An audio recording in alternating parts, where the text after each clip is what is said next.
The paintings your mother-in-law just destroyed were worth $1.8 million.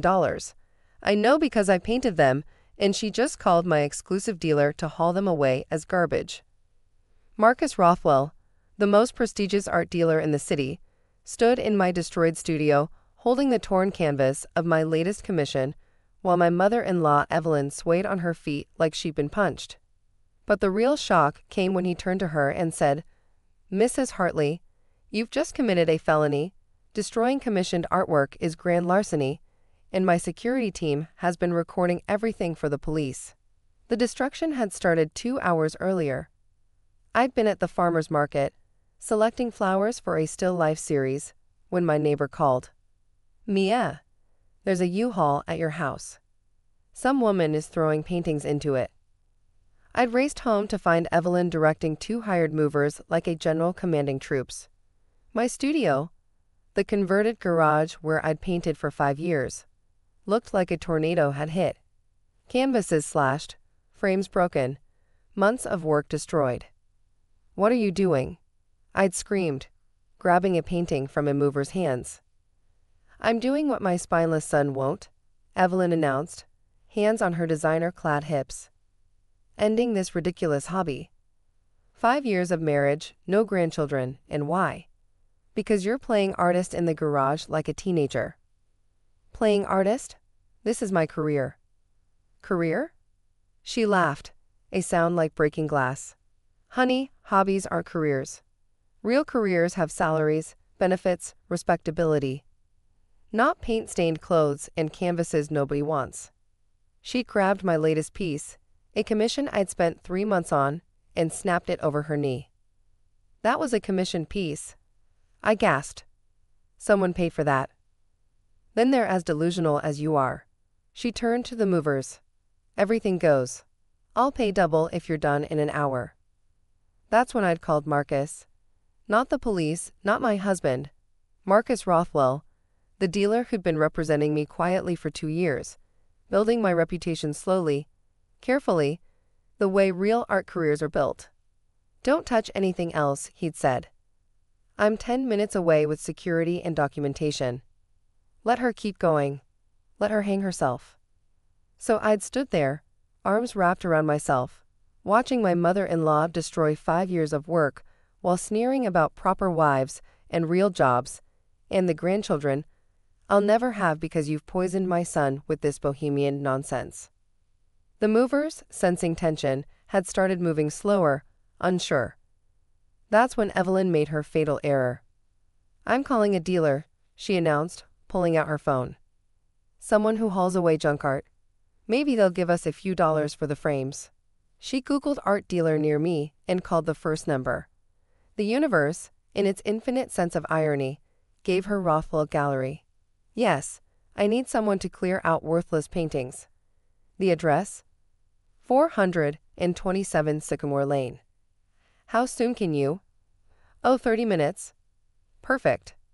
She hung up triumphantly while I bit my lip to keep from laughing through my tears. Of all the dealers in the city, she called mine. Marcus arrived in a black Mercedes, not a hauling truck. 2 serious-looking men in suits flanked him, not movers, but his security team. Evelyn's smug expression faltered. "I called for junk removal," she said uncertainly. "No, Mrs. Hartley. Evelyn Hartley. This is my son's house, and I'm clearing out this so-called art studio." "I see." Marcus stepped past her into the studio, his face a professional mask that I knew hid fury. "And the artist?" "My daughter-in-law, Mia Johnson." She said my name like it tasted bad.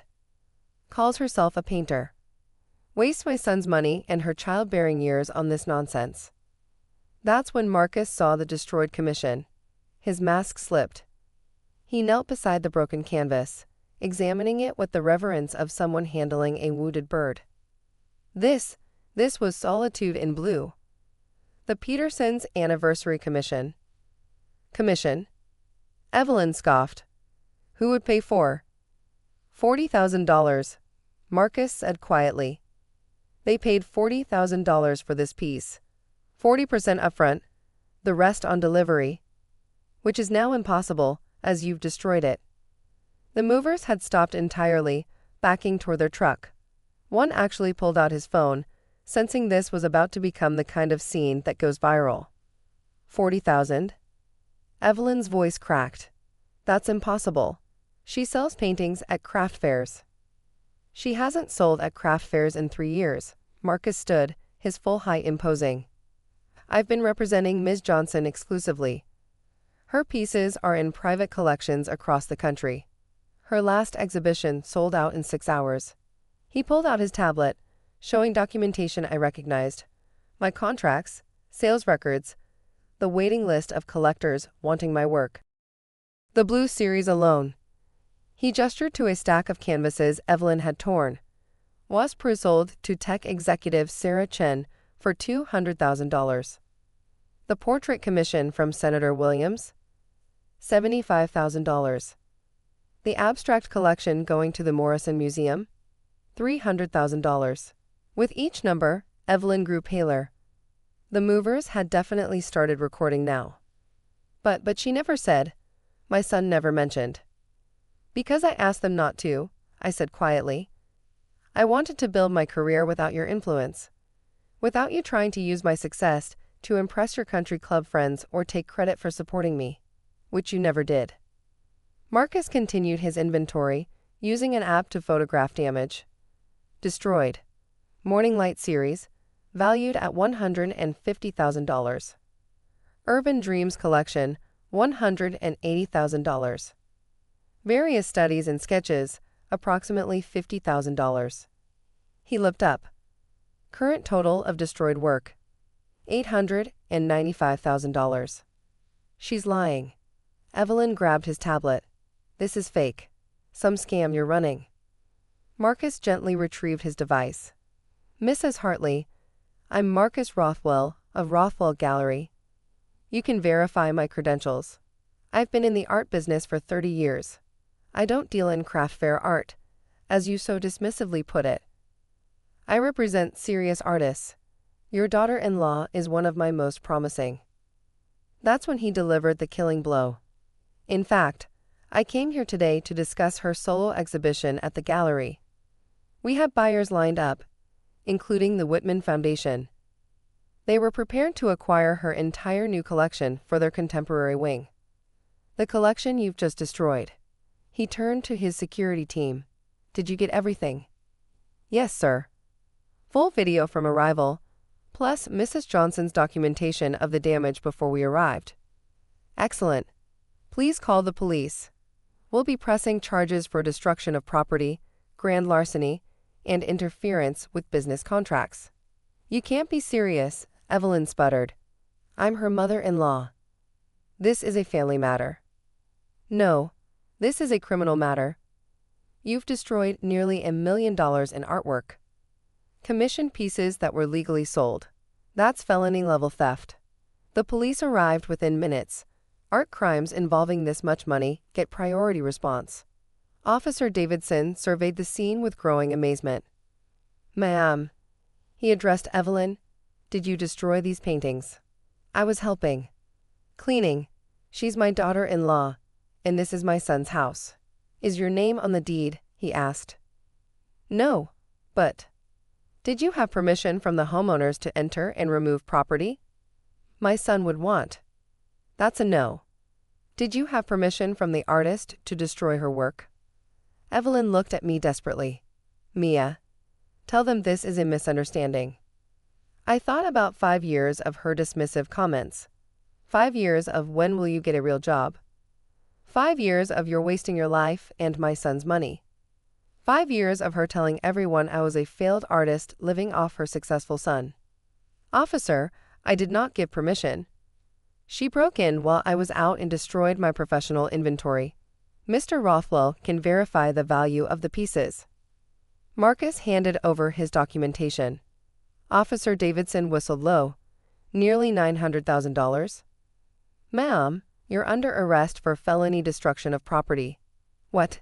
You can't arrest me. I'm Evelyn Hartley. My husband is. Going to need a very good lawyer, Officer Davidson finished, pulling out handcuffs. That's when my husband Jason arrived, screeching to a halt in his Tesla. He took in the scene: his mother in handcuffs, the destroyed studio, Marcus with his security team, me standing among the wreckage of my work. What the hell is going on? Evelyn immediately started wailing. Jason, your wife is having me arrested. Over some paintings. Tell them. Jason looked at the destruction, at Marcus, whom he recognized, at the documentation the officer was reviewing. Mom, what did you do? I was helping. This obsession of hers has gone too far. She needs to focus on giving us grandchildren, not. Mom. Jason's voice was deadly quiet. Are you telling me you destroyed Mia's paintings? The ones going to the Whitman Foundation? You knew? Evelyn and I said simultaneously. He ran his hands through his hair. Of course I knew. I'm her husband. I know about the exhibitions, the sales, the Swiss collector who wants to commission a series. I know my wife is a successful artist making 3 times my salary. 3 times, Evelyn whispered. Last year she made $1.2 million, Jason said flatly. I made $400,000. So yes, Mom, 3 times. And you just destroyed her inventory for her biggest exhibition yet. Evelyn fainted. Actually fainted, dropping like a marionette with cut strings. The EMTs who'd arrived with the police rushed to her. While they tended to her, Marcus pulled me aside. Mia? I need to ask, do you have photos of the destroyed works? High resolution? Everything. I document obsessively. Good. We can work with that. Some collectors prefer to own destroyed works. There's a market for tragedy in art. And your story? Artist mother-in-law destroys $1 million collection out of jealousy. That's the kind of narrative that sells. You're thinking about sales? Now? I'm thinking about your career. This is horrible, yes. But handled correctly, it could launch you into a different stratosphere. The publicity alone. He smiled grimly. Trust me. I've been doing this long enough to know how to spin tragedy into triumph. Evelyn was conscious again, sitting on my front steps with an oxygen mask while officers completed paperwork. Jason stood between us like a referee at a boxing match gone wrong. Mom, he said wearily, do you understand what you've done? You've committed a felony. You've destroyed Mia's work. You've humiliated yourself and our family. And for what? Because you don't approve of her career. She trapped you. Evelyn pulled off the oxygen mask. Made you think she was some struggling artist so you'd support her. She never asked me for money, Jason said. Not once. She paid for this studio renovation. She bought her supplies. Hell, she paid off my student loans last year. The only one trapped here is you. In some 1950s fantasy where women need to choose between careers and children. She can have both, I added quietly.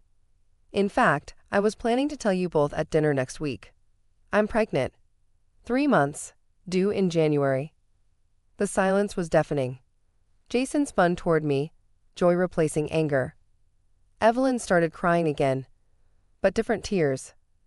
The tears of a woman realizing she destroyed her relationship with her daughter-in-law right before her first grandchild arrived. Mia, she reached out. I didn't know. No, I stepped back. You didn't know about the baby. But you knew I was a person with dreams and ambitions and work I loved. That should have been enough to treat me with respect. The police finished processing the scene. Evelyn was formally arrested, though Jason would bail her out within hours. The movers, who'd captured everything on phone cameras, would later sell their footage to news outlets, making the story go viral. Mother-in-law destroys $1 million art collection. Marcus was right about the publicity. Within days, my name was everywhere. Art collectors who'd never heard of me were suddenly interested. The destroyed pieces became legendary. The art that was too powerful for a jealous mother-in-law to tolerate. The Petersons, whose anniversary commission had been destroyed, not only forgave the delay but commissioned 2 more pieces. Anyone whose art can drive someone to such extremes must be creating something powerful, Mrs. Peterson told me. The insurance payout covered the material losses. The lawsuit against Evelyn would likely result in restitution for the full value. But more importantly, the art world rallied around me. Established artists shared their own stories of family members who dismissed their work. Collectors competed to own pieces from the artist who rose from destruction. 6 months later, my solo exhibition opened at Rothwell Gallery. Not the one we'd originally planned, that had been destroyed by Evelyn. This was bigger, bolder, including a series called Aftermath that incorporated pieces of the destroyed canvases into new works. The centerpiece was a massive installation using the torn canvas of Solitude in Blue, reformed into something new, something that spoke of destruction and rebirth, of voices that try to silence art, and the art that refuses to be silenced. Evelyn attended, on probation and forbidden from contacting me without permission. She stood before that piece for an hour, tears sliding down her face. Not for what she destroyed, I think, but for finally understanding what she tried to destroy. Not just paintings, but a voice, a vision, a woman's right to create. Jason stood beside me as red dots appeared next to piece after piece, the gallery's way of marking sales. "I'm proud of you," he whispered, hand on my growing belly. "For the art. For everything. For keeping your success quiet when Mom would have tried to take credit. For pressing charges when everyone said to let it go. For turning this disaster into triumph." Marcus approached with champagne and sparkling cider. "The Whitman Foundation wants everything. The entire collection. They're calling it the most important acquisition of contemporary women's art in a decade." I thought about Evelyn calling my work garbage, about her sneering at my paint-stained clothes, about her ripping canvases while ranting about grandchildren and proper wives. Now those grandchildren would grow up knowing their mother was an artist whose work hung in museums. Would know that sometimes the people who try to destroy your dreams only make them stronger. "Oh," Marcus added with a smile. "And there's a documentary filmmaker here. She wants to follow your next series from conception to exhibition. Working title, The Art That Wouldn't Die." I laughed, feeling the baby kick. Art that wouldn't die. Fitting, considering someone had literally tried to kill it. Evelyn left early, but not before approaching Jason. "Tell Mia. Tell her the piece with the torn canvas. It's beautiful. Heartbreaking and beautiful." He didn't tell me until later. By then, I was too happy to be angry, surrounded by people who understood that art isn't a hobby you outgrow or a phase you abandon for real life. Art is real life, as essential as breathing, as powerful as any traditional career. The Movers video went viral with a title I couldn't have scripted better. "Mother-in-law destroys Dial's art. Finds out it's worth $1.8 million. But they got the number wrong. Art isn't worth what someone will pay for it.